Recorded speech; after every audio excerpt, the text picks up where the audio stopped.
창세기 35장 23절로 36장 8절까지의 말씀입니다. 우리 함께 합독하겠습니다.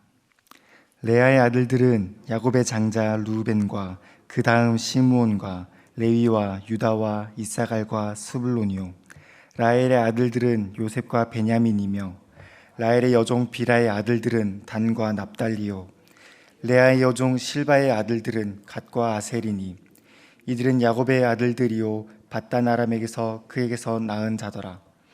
야곱이 기럇아르바의 마므레로 가서 그의 아버지 이삭에게 이르렀으니 기럇아르바는 곧 아브라함과 이삭이 거류하던 헤브론이더라. 이삭의 나이가 180세라.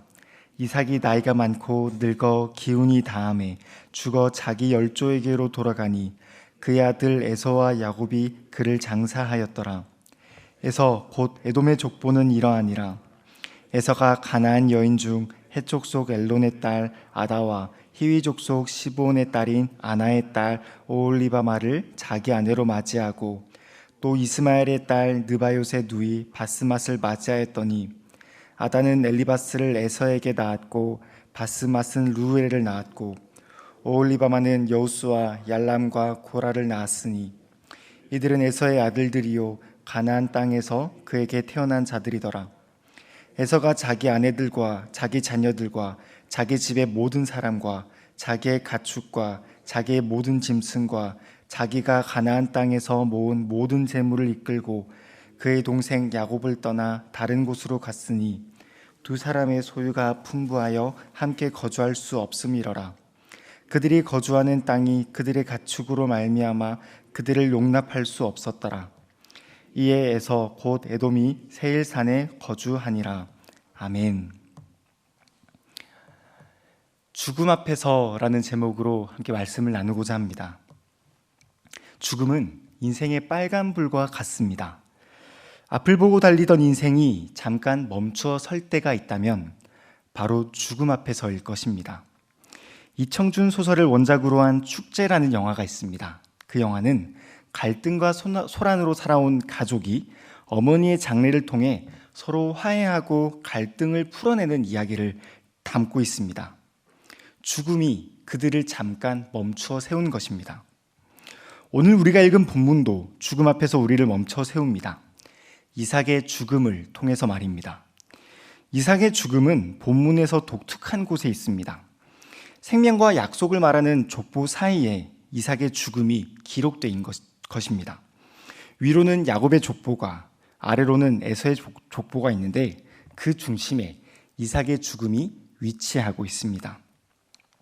그래서 저는 본문의 내용을 새롭게 구성하여서 짧은 메시지를 전하고자 합니다. 먼저는 갈등하는 가족입니다. 야곱의 족보를 생각할 수 있습니다.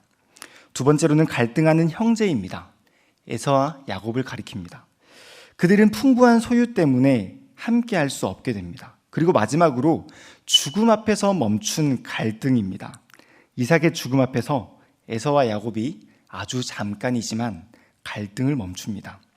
어떻게 그럴 수 있을까요? 우리는 이 질문을 통해 본문을 바라보며 죽음 너머에 있는 참된 화해와 은혜를 경험하게 되기를 소망합니다. 먼저 갈등하는 가족입니다. 본문 23절로 24절인데요. 레아의 아들들은 야곱의 장자 루벤과 그 다음 시므온과 레위와 유다와 이사갈과 스불론이요, 라헬의 아들들은 요셉과 베냐민이며. 이하의 본문은 야곱의 12아들을 소개하고 있습니다. 그런데 중요한 것은 그들이 태어난 순서가 아니라 어머니별로 이름들이 소개되고 있다는 것입니다. 왜 그럴까요? 야곱의 가족이 어머니별로 나뉘어 있기 때문입니다. 본문은 단순한 명단을 소개하고 있는 것이 아닙니다. 오히려 우상을 둔 가족이 어떻게 나뉘고 소외되고 있는지를 보여주는 관계도입니다. 레아는 남편을 우상으로 두었고 라헬은 언니를 우상으로 두었으며 야곱은 아내와 아들의 편애라는 우상을 가졌습니다. 그래서 야곱의 가족은 어머니별로 나뉘게 된 것입니다. 서로를 형제가 아니라 내 우상을 채워줄 도구 혹은 나의 우상을 위협하는 경쟁자로 바라본 것입니다. 본문은 하나님의 자리에 들어선 우상이 가정을 어떻게 파괴하고 있는지를 증명하고 있는 셈입니다. 오늘 우리는 어떻습니까? 우리 중심에 하나님이 없다면 우리 역시 누군가를 우상으로 채울 것입니다. 그것을 빼앗기지 않기 위해 상대를 경쟁자로 여길 것입니다. 우리의 갈등은 단순히 환경이나 조건의 문제가 아닙니다. 오히려 내 중심에 무엇이 자리 잡고 있는지를 점검해야 할 것입니다. 여전히 우리에게 우상이 자리하고 있다면, 그렇다면 우리는 야곱의 족보에 기록된 가족들과 다르지 않다라는 것입니다. 더 큰 갈등은 다음에 있습니다. 갈등하는 형제입니다. 본문 36장 6절에서 7절. 에서가 자기 아내들과 자기 자녀들과 자기 집의 모든 사람과 자신의 가축과 자기의 모든 짐승과 자기가 가나안 땅에서 모은 모든 재물을 이끌고 그의 동생 야곱을 떠나 다른 곳으로 갔으니 두 사람의 소유가 풍부하여 함께 거주할 수 없음이러라. 그들이 거류하는 땅이 그들의 가축으로 말미암아 그들을 용납할 수 없었더라 라고 말합니다. 에서와 야곱은 또 다시 함께 할 수 없습니다. 왜 그럴까요? 소유가 풍부했기 때문입니다. 소유가 풍부했기 때문에 에서와 야곱은 헤어집니다. 우리는 보통 이렇게 생각합니다. 돈만 있으면 우리의 문제가 해결될 텐데, 혹은 여유만 있다면 우리의 사이가 더 좋을 텐데. 하지만 그렇지 않습니다. 이들의 갈등 스토리가 그것을 말해주고 있기 때문입니다. 에서와 야곱이 다투었을 때가 두 번 있었습니다. 바로 궁핍과 풍요 때문입니다. 장자권의 문제를 생각해 볼까요? 장자권의 문제는 굶주림이라는 궁핍 속에서 시작됩니다. 에서는 사냥에서 실패했고 끼니조차 해결하지 못한 상태입니다. 그래서 장자권을 팔아서라도 자신의 굶주림을 달래고자 하는 것이죠. 거기에 야곱은 팥죽 한 그릇을 내어주며 장자권을 삽니다. 그것을 넙죽 받아먹는 에서도 웃기고 그 사이에 잔꾀를 내어 형 에서를 속인 야곱도 웃기지 않습니까? 여러분, 굶주림을 위해 그들은 싸웠고 헤어졌습니다. 그리고 오늘 본문은 소유가 풍부해서 함께 거주할 수 없다라고 말하고 있습니다. 그들은 또다시 헤어지는 것입니다. 무엇을 말합니까? 결핍도 문제를 해결해 주지 못하지만 풍부 또한 갈등을 해결해 주지 못한다라는 것입니다. 여러분, 우리는 풍부한 소유로도 화해를 이끌어낼 수 없습니다. 우리는 조건이 바뀌면 평화가 찾아올 거라고 말합니다. 우리는 조건이나 환경이 바뀌면 행복할 거라고 말합니다. 하지만 그렇지 않습니다. 조건이나 환경이 바뀌면 오히려 갈등의 형태가 바뀔 뿐입니다. 우리가 계속해서 갈등을 겪는 이유는 우리 안에 이기적인 중심이 여전히 자리 잡고 있기 때문입니다. 그렇게 우리는 생각해야 합니다. 세상의 조건으로 갈등을 해결할 수 없다면 우리는 어떻게 해야 할까요? 세상의 방법과 세상의 지혜로 공동체를 회복할 수 없다면 우리는 어떻게 해야 합니까? 오늘 본문은 죽음 앞으로 나아오라고 말합니다. 우리 피곤한 잠을 깨울 겸 35장 29절을 함께 읽으면 좋겠습니다. 함께 읽겠습니다. 이삭이 나이가 많고 늙어 기운이 다함에 죽어 자기 열조에게로 돌아가니 그의 아들 에서와 야곱이 그를 장사하였더라. 아멘. 여러분 보십시오. 여기에는 갈등하는 가족이 있고 갈등하는 형제가 있습니다. 다투고 시기하는 공동체가 있습니다. 하지만 그들이 단 한 번 하나가 된 순간이 있습니다. 아주 잠깐이지만 갈등의 소음보다 잠잠한 침묵이 흘러나오는 화해의 순간 말입니다. 바로 이삭의 죽음 앞에서입니다.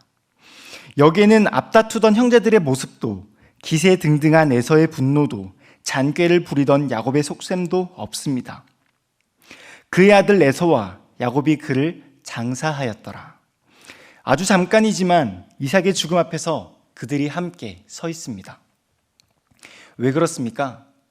죽음 앞에서는 그 어떤 것도 의미가 없기 때문입니다. 죽음 앞에서는 그토록 집착했던 남편의 사랑도, 형제들의 서열도, 가축의 풍요도 흙으로 돌아가며 아무것도 아닌 게 되었습니다. 죽음이 갈등을 만들어낸 것이 아닙니다. 오히려 죽음은 우리의 갈등에는 아무런 의미가 없다라는 것을 말해 주었기 때문입니다. 하지만 여러분, 이 침묵 또한 오래가지 못합니다. 왜냐하면 그들은 또다시 갈등의 삶을 살아가기 때문입니다.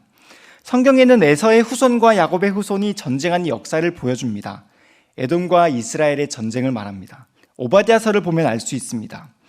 야곱의 아들들은 또다시 다투고 속이며 빼앗습니다. 요셉의 이야기를 보면 그렇습니다. 이처럼 인간의 죽음은 우리를 잠깐 멈춰 세울 뿐 다시 갈등의 현장으로 뛰어들게 합니다. 마치 숨을 골랐으니 우리 다시 다투어 볼까? 라며 라운드의 종이 울린 것처럼 말입니다. 인간의 죽음은 나는 죄인이구나 라고 생각하게 할 뿐 이제 새롭게 살아보자 라는 소망을 주지 못합니다. 인간의 죽음은 죄를 드러내고 지적할 뿐 문제를 해결해 주지 못한다라는 것입니다. 그래서 우리는 또 다른 죽음이 필요합니다.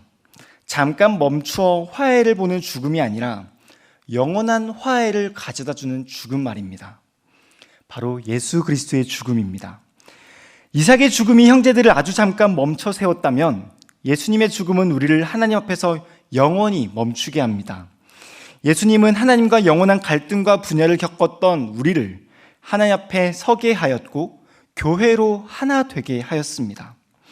예수님께서 십자가의 죽음 앞에서 기도한 내용입니다. 요한복음 17장 21절. 아버지여, 아버지께서 내 안에, 내가 아버지 안에 있는 것 같이 그들도 다 하나가 되어 우리 안에 있게 하사 세상으로 아버지께서 나를 보내신 것을 믿게 하옵소서. 아멘. 여러분, 이 말씀을 기억하시길 바랍니다. 예수님은 당신의 죽음 앞에서 우리의 화해를 위해 기도했습니다. 하나님과의 화해를 위해 기도했고 저와 여러분들이 하나가 되기를 위해 기도했던 것입니다. 말씀을 맺고자 합니다. 우리는 십자가의 은혜로 향상교회를 만났습니다. 예수님의 죽음으로 우리는 하나가 되었으며 하나님 안에서 살아갑니다. 그것도 영원히 말입니다. 그 은혜가 저와 여러분들에게 있습니다. 그러니 더 이상 자기 자신을 삶의 중심으로 살아가지 마십시오. 더 이상 세상의 조언으로 갈등을 해결하지 마십시오. 우리를 위해 죽으신 예수 그리스도가 있습니다. 그분을 바라보시길 바랍니다. 우리는 죽음의 대상을 나에게나 혹은 상대에게 돌립니다. 그러면 평화가 찾아올 거라고 생각하기 때문입니다. 하지만 그렇지 않습니다. 평화를 위해선 당신이 죽어야 한다라는 폭력적인 확신이 아닙니다. 평화를 위해서 내가 죽을게 라는 자학적인 확신이 아닙니다. 우리를 위해 그리스도께서 죽으셨다라는 복음적인 확신이 우리를 화해케 합니다. 주님이 나를 용납하셨기 때문에 내가 당신을 용납하겠습니다. 이와 같은 고백이 있어야 한다라는 것입니다. 예수님의 죽음 앞에 설 때 비로소 우리는 갈등을 멈추고 깨어진 가족 공동체는 그리스도 안에서 하나가 될 것입니다. 그 십자가의 은혜가 갈등과 전쟁의 삶을 살아가는 저와 여러분들의 있기를 주 예수 그리스도의 이름으로 축복합니다. 아멘. 기도하겠습니다. 하나님 아버지 감사합니다. 우리를 이 새벽에 부르시어 예수 그리스도의 죽음을 생각나게 하심에 감사합니다. 세상에 없는 평화를 예수 그리스도를 통해 선물로 주셨습니다. 우리가 이룰 수 없었던 평화를 그리스도께서 주셨기에 우리가 예수님을 생각하며 평화의 삶을 살기를 원합니다. 전쟁을 멈추게 하시고 미워하는 마음과 시기와 질투하는 마음을 없애어 주시옵소서. 그렇게 그리스도가 중심이 된 삶을 살게 하여 주시옵소서. 이 모든 것 예수 그리스도의 이름으로 기도드립니다. 아멘.